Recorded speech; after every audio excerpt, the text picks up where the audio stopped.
Hi viewers.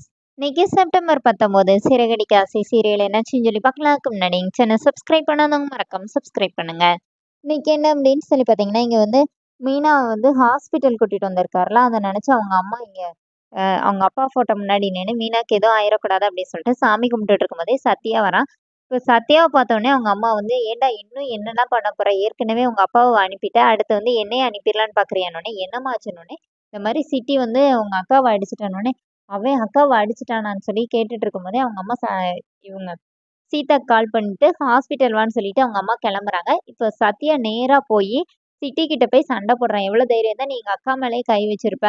நான் வந்து எங்க அக்கா எங்க வீட்ல உள்ளவங்க வந்து கொஞ்சம் முன்னேறி வருவாங்கன்னு தான் உன் கூட வேலைக்கு வந்து சேர்ந்திருக்கிறேன். நீ பண்றது தப்புன்னு தெரிஞ்சு நான் அதான் உன் கூடவே இருக்கிறேன். ஆனா நீ என்னை வந்து ஒரு ஃப்ரெண்டா கூட மதிக்காம எங்க அக்கா வந்து அடிச்சிருக்கிறேன். ஒழுங்கா வந்து எங்க அக்கா கிட்ட மன்னிப்பு கேளுனோடனே, இங்க பாரு சத்யா, உங்க அக்கானால தான் நான் விட்டு வச்சேன். இல்லாட்டி பார்த்துக்கணுனே, அதான் எங்க மாமா கிட்ட சரியா வாங்கி கட்டிட்டு உட்கார்ந்துருக்கிறேன்ல, ஒழுங்கா வந்து எங்க அக்கா கிட்ட மன்னிப்பு கேளுனோடனே, அதெல்லாம் கேட்க முடியாது. என் மரியாதையெல்லாம் விட முடியாது அப்படின்னோடனே, அப்ப இதோடயும் உனக்கும் எனக்கும் இருக்கிற ஃப்ரெண்ட்ஷிப் முடிஞ்சிருச்சு பார்த்துக்கோன்னு சொல்லிட்டு சத்யா அங்கேருந்து கிளம்பி எல்லாருமா ஹாஸ்பிட்டல் போறாங்க. அங்க வந்தோடனே மீனாவை பார்த்தோன்னே சத்யா ரொம்ப மனசு இதாகி மீனா கிட்ட வந்து என்னை மன்னிச்சிருக்கா, நான் இனிமே இந்த மாதிரி தப்பு பண்ண மாட்டேன், நான் அந்த சிட்டியை ரொம்ப நம்பினேன், நான் இனி இப்படி பண்ண மாட்டேன்னொடனே, இந்த மாதிரி உனக்கு அடிபட்ட பிறதான் உன் தம்பி திருந்தணும்னு இருக்குதுன்னு அவங்க அம்மாட்ட பேசினோடனே இப்போ முத்து வந்து என் பொண்டாட்டி அடி வாங்கி இவன் திருந்தணுமா அப்படின்னு சொல்லிட்டு வா நீ வந்து ஜூஸ் குடி அப்படின்னு சொல்லி ஜூஸை குடிக்க வைக்காங்க.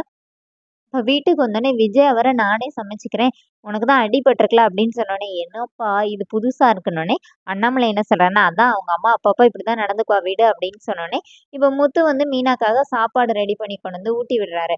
அப்போ மீனா வந்து சொல்றாங்க இந்த மாதிரி செல்வா அவங்க வந்து அவங்க அப்பாக்காக கேட்டாங்க தானே, நீங்க இந்த மாதிரி மனசு உருகிட்டீங்க உடனே அப்படின்னு சொல்லி இவங்க 2 பேரும் பேசிட்டு இருக்காங்க. இங்க என்ன ஆகுதுன்னா சிட்டி வந்து எப்படின்னாச்சும் முத்துவையும் சத்யாவையும் சேர்த்து பழி வாங்கணும்னு சொல்லிட்டு இருக்கும்போது ரோஹிணி வராங்க.